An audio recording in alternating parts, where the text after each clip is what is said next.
Bonjour à tous. Dans les jardins d'un vote, une vidéo tournée dans les jardins d'un vote. Donc, quand tu es un bon entrepreneur, un bon professionnel, tu es ton leadership, tu travailles que pour toi et non pour les autres. Pourquoi? Parce que vous savez tous qu'autour de nous, nous avons tous des gens qui sont brillants par les études, et pas forcément dans la vie professionnelle. En tout cas, certaines personnes diplômées, fortement diplômées, etc., n'osent pas briller par eux-mêmes et travaillent toujours pour les autres. On le voit dans la fonction publique, on le voit dans différents niveaux professionnels, c'est-à-dire même dans la politique. Ils sont obligés d'appartenir à un groupe politique, ils sont obligés d'appartenir, donc par exemple les ministres accrochés à un président, voilà, ainsi de suite. Des personnes qui sont hyper diplômées ont besoin toujours de travailler euh, donc pour les institutions, pour le monde professionnel, pour quelqu'un qui a déjà réussi et ne sont pas capables de briller par eux-mêmes. C'est-à-dire qu'ils ne sont pas capables d'être leur propre patron. Alors nous voyons, même le président de Facebook le disait lors d'une conférence de presse aux États-Unis, qu'on fait tout pour freiner en fait les étudiants, etc. Et que ces étudiants restent dans la norme et travaillent pour la société, etc. Mais quelqu'un qui n'ose pas briller par lui-même par rapport à sa passion et développer en fait tout ce qui passionne, lui c'était notamment l'américain, c'était dans l'informatique. Euh, on est malheureux après, puisque de toute façon on est coupé de sa mission de vie, puisqu'on a chacun une partie de nous à apporter en fait à cette humanité, hein, dans la bienveillance, dans l'amour, et non dans l'écrasement des autres, etc. Alors, une personne qui va être réalisée sur le plan de son être, c'est-à-dire du travailleur, et que sa facette sera bien, sera guérie, etc., et qu'il osera être soi-même son propre patron, ça sera une personne qui ira nettoyer ses blessures. Et rien d'autre, en fait, hein. Quelqu'un qui n'osera pas et qui trahira toujours pour quelqu'un d'autre, c'est quelqu'un qui sera en blessure immature de son âme par rapport à cette facette d'âme qui va devoir travailler, et ça jusqu'à la fin des réincarnations. Alors nous avons différentes facettes d'âme, hein. Nous avons l'amour, l'amitié, etc. Et, euh, et à partir de là, il faut oser briller par rapport à soi-même et non par rapport aux autres, et arrêter tout jugement. Moi, j'ai vu autour de moi, ma facette, donc au niveau de l'amour, elle est réalisée, au niveau du travail, elle est réalisée. Pourquoi? Parce que, en fait, je crois en moi, je me soucie peu de ce que vont penser les autres de moi. Voilà, parce que de toute façon, ceux qui me jugent dans la négation, ce sont des gens qui sont en échec, et je dirais toujours en échec professionnel ou amoureusement, etc. Et certaines personnes vont essayer de faire partie de vos cercles d'amis pour en fait aussi malheureusement défaire en fait tout ce qui va bien dans votre vie ou vous récupérer, etc. Alors ça, c'est une immaturité complète parce que je connais des gens qui réussissent bien professionnellement, mais amoureusement, c'est un champ de mine. Ou des personnes où que, disons, dans leur vie, disons, rien ne va. Alors, n'oubliez pas que tout ce que vous allez percevoir de l'autre n'est que votre propre jugement en facette et en miroir avec lui. Et donc, quand ça sera une salissure, ça sera aussi une de vos blessures intérieures. Alors, je reprends le cas des diplômés.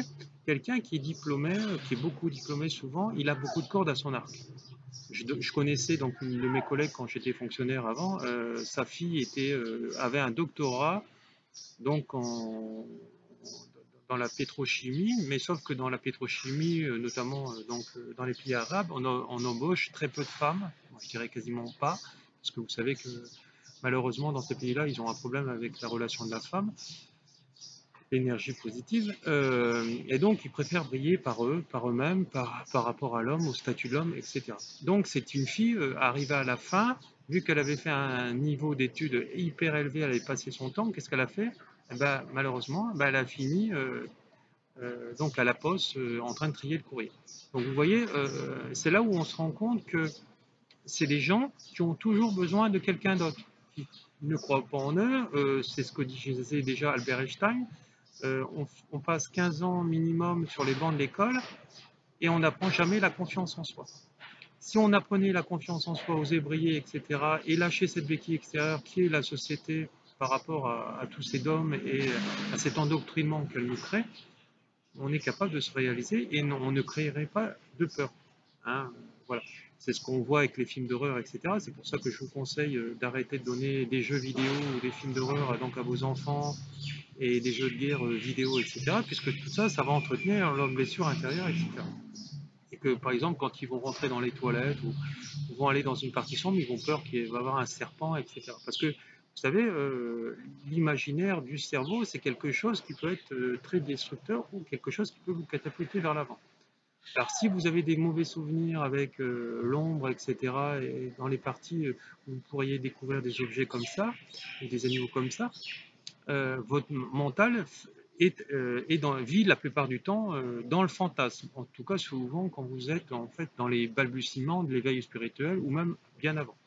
Donc, c'est des peurs qui sont créées par rapport à des images chocs. Donc, c'est pour ça qu'il y a certaines choses qu'il ne faut pas donner à nos enfants et même à nous-mêmes. Hein, ces deux derniers éléments que je viens de vous donner, les jeux vidéo et les films d'horreur, il ne faut même pas nous, êtres humains, les regarder, même des films de guerre, etc. Parce que inconsciemment, ça va créer en nous une génération en fait, des blessures qui vont être là et qui vont nous plomber. Hein, c'est un égrégore négatif. Sauf que il y a quelqu'un éveillé et hautement éveillé qui va pouvoir le comprendre.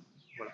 Quelqu'un qui va être dans les balbutiements ou qui sera même pas du tout éveillé, etc., qui sera un mouton et qui dira voilà, ben moi je travaille là, par exemple, je suis militaire, après je vais travailler à la CAF. Ben, c'est des gens qui sont pas du tout éveillés parce qu'ils ont besoin toujours d'une béquille. Ils sont incapables, ils sont immatures dans leur facette d'âme. Et c'est des gens qui vont briller en allant colporter souvent des choses sur les autres, sur leurs collègues, etc., pour avoir de l'avancement. Parce que vous savez bien que c'est pas au mérite qu'on a de l'avancement, c'est souvent au copinage avec ses chefs. Donc c'est pour ça que si vous avez vécu toutes ces injustices-là dans votre vie, il va falloir que vous osiez être votre propre patron. Alors ça, moi, je peux vous coacher si vous le désirez. C'est ce que je fais avec tous mes élèves que je forme en énergétique et autres. Je leur apprends à être eux-mêmes leur propre patron et à monter leur propre statut et à voler après de leurs propres ailes. Voilà. Donc, osez briller et servez-vous de tous ces niveaux d'études, de toutes ces formations que vous allez pouvoir faire, ces formations certifiantes, etc., pour euh, vous en servir comme avoir plusieurs cordes à votre arc et pour pouvoir briller. Voilà, c'est un peu comme un magnétiseur. S'il reste que magnétiseur, son travail ne va pas aller bien loin puisque sa clientèle va rester cantonnée au magnétisme.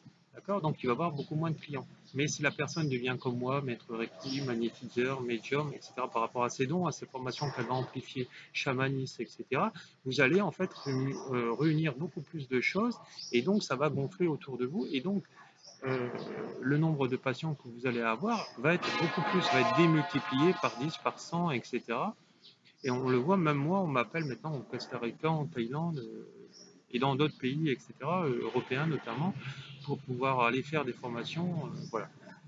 Alors, je suis toujours à la recherche de coordinateurs sur place, etc. Eux, ils ont un tarif préférentiel, des avantages préférentiels s'ils me font venir. Ils s'occupent de ma venue donc, dans les pays ou dans leur venue, dans leur région. Et puisque c'est eux qui gèrent tout sur place, moi je viens et puis voilà. Et bon, je fais d'autres choses en relation avec eux, je prépare les cours, etc. Mais ça demande.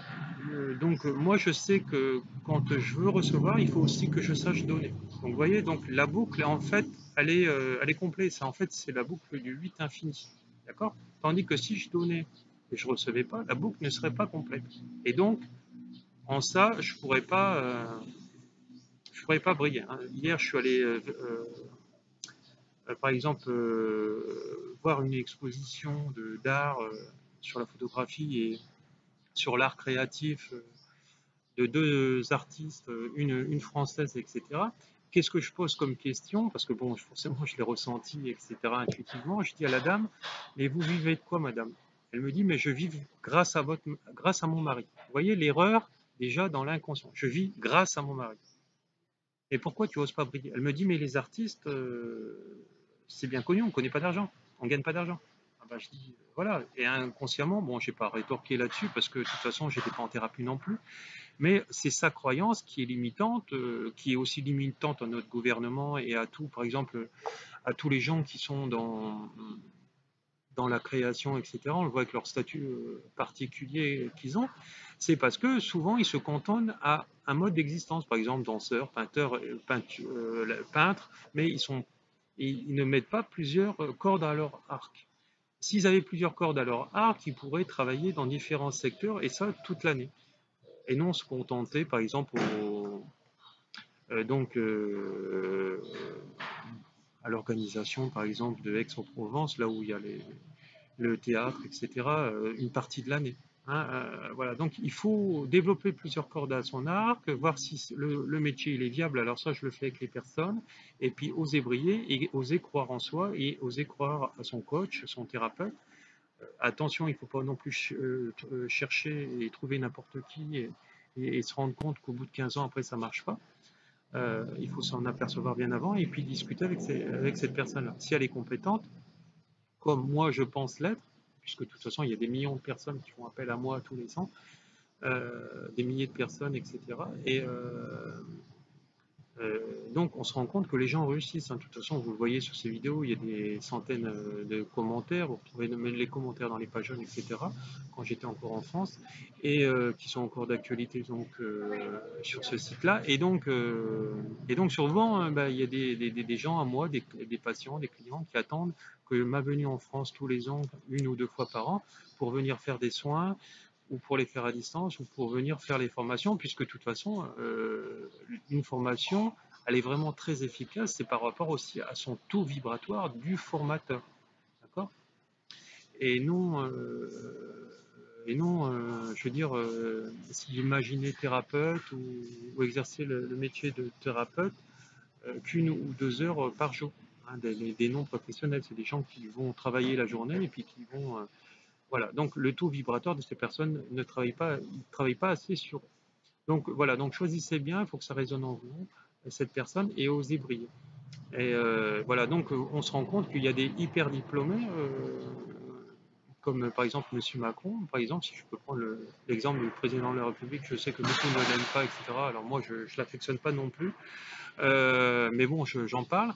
Eh ben, ils peuvent travailler que pour des riches. Voilà. Il n'est pas capable actuellement de travailler que pour lui-même, puisque de toute façon, il a été programmé pour alimenter et pour aider le système, qui est la richesse de l'argent. Voilà. Donc, voilà. Donc, c'est en soi que, voilà, donc je prends des exemples de gens, etc. Et donc, alors souvent, les gens qui travaillent pour le système, comme disait Albert Jacquard, qui est un philosophe de renom international, d'origine française, il disait qu'en fait, les gens qui sont hyper diplômés, ce sont en fait les gens les plus dangereux, puisqu'ils savent que regarder dans leurs œillères, mais ils ne savent pas regarder ce qui est à côté. Voilà, donc il va falloir que vous appreniez à briller par vous-même, à croire en vous et à prendre en fait la confiance que vous n'avez pas appris à l'école dans une matière comme l'anglais ou comme le français, à l'avoir en vous. Alors ça se travaille dans le développement personnel, mais avec un bon coach. Toutes ces thérapies-là, je les fais soit à mon cabinet, soit à distance ou quand je viens en Europe. Et donc ça fonctionne d'une manière ou d'une autre, puisque de toute façon, avant d'être matière, nous sommes énergie. Donc, vu que nous sommes énergie, nous sommes distance. D'accord ? Donc, ça marche pareil. Donc, on peut se voir en webcam, par Facebook, etc. Et aller vers des gens que dans leur vie, ça fonctionne. Donc, ce sont en fait des motivateurs et qui montrent en fait l'exemple. Voilà. Voilà. Donc, n'hésitez pas. Je vous souhaite bonne journée et puis à une prochaine pour une prochaine vidéo. Vous retrouverez en fait tous les éléments pour pouvoir me joindre sous cette vidéo. N'oubliez pas, nous sommes en stage du 25 juin au 25 juillet. Il y a certaines dates qui sont déjà complètes, donc faites vite. Voilà, en fonction, nous ouvrirons encore d'autres dates, si on peut. Si ce n'est pas trop rapproché de notre départ vers l'Asie ou vers le Canada, puisque c'est en fonction, nous attendons des dates de formation pour aller faire au Canada aussi, pour aller enseigner tout ça au Canada. Voilà, je vous remercie, gros bisous et à plus tard.